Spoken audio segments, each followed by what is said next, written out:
Doctor साहब को आप स्क्रीन पे देख रहे हैं, शहर की बहुत ही बड़ी शख्सियत है, ऑर्थोपेडिक डॉक्टर्स हैं और सभी कौम के लोग यहाँ आते हैं इलाज कराने के लिए। जो हालात नागपुर में जिस तरह से बने गए थे, साहब ने रात भर अपनी सेवाएं दी।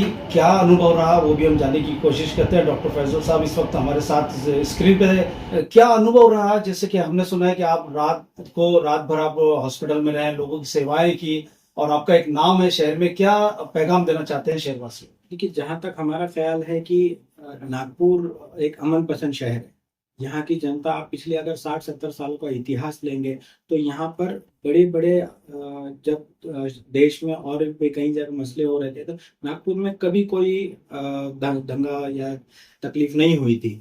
तो इससे ये पता चलता है कि नागपुर की जनता हमेशा से एक दूसरे के साथ सौहार्द से, मिलनसारी से रहती है।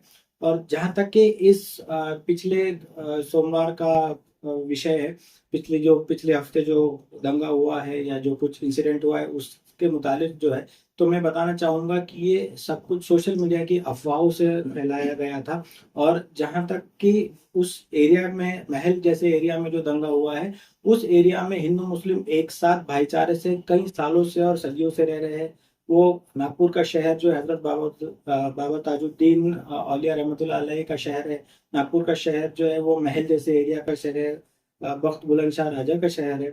और यहाँ पर हमेशा से अमन व अमान रखा गया है। जनता यहाँ पर हमेशा अमन पसंद है। तो मुझे ऐसा लगता है कि ये जो मसला उठाया गया है वो सोशल मीडिया के तरफ से, और जहाँ तक हो सकता है कि ये बाहर से लाया गया कोई विषय है, यहाँ की जनता इस तरह की का रिस्पॉन्स कभी नहीं देगी।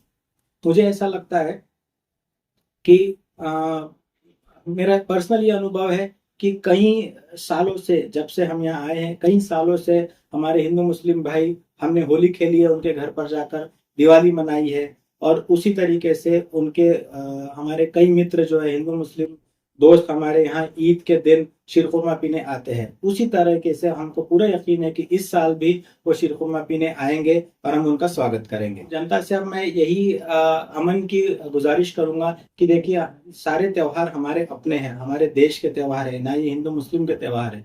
अपनी अपनी लोग अपने अपने तरीके से उसको मनाते हैं। रामनवमी में भी जिस तरीके से हर साल हम रामनवमी के जुलूस का स्वागत करते हैं और हमारे हिंदू भाई हमारे ईद मिलादुन नबी के जुलूस का स्वागत करते हैं, उसी तरीके से अमन रखते हुए रामनवमी का स्वागत किया जाए और आगे भी हर त्योहार मिलकर मनाया जाए।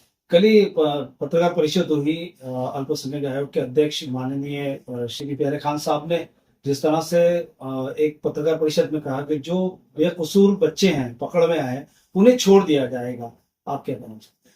मुझे प्रशासन पे और प्रशासन की वर्किंग पे पूरा यकीन है, इस सरकार पर पूरा यकीन है कि वो बेकसूर बच्चों को 100% रिहा करेगी और कसूरवार को, दोषियों को, हर जिस भी समुदाय का होगा वो उसको बराबर सजा मिले। क्या आपको लगता है, आपके पास में बहुत सारे पेशेंट आते हैं, अनेक अनेक बीमारियों को लेकर आते हैं, बीमारी का कोई मजहब तो होता ही नहीं है, तो क्या लगता है आपको कि इससे क्या आगे कोई फर्क पड़ने वाला है इस दंगों से? देखिए, बिल्कुल नहीं पड़ेगा, क्योंकि बीमारियों का कोई धर्म नहीं होता है। जब हम खून डोनेशन लेते हैं किसी का इमरजेंसी में, तो ये तो कभी नहीं पूछते हैं कि ये किस जातीय धर्म का खून था। जब इतना महत्वपूर्ण चीज मेरी रगों में, अगर मैंने कभी खून दिया या लिया है, तो किस जातीय धर्म का खून दौड़ रहा है ये तो मुझे नहीं पता था, या ये तो किसी पेशेंट को नहीं पता होता है। तो इसी तरीके से हमने, हमारे जो दोस्त भाई है, जो भी हिंदू मुस्लिम भाई है, उनके साथ अमन और अमान से रहना चाहिए। और मुझे पूरा यकीन है कि नागपुर की जनता इस इंसिडेंट को बाजू में रखकर बहुत अच्छे से आगे बढ़ेगी और आने वाले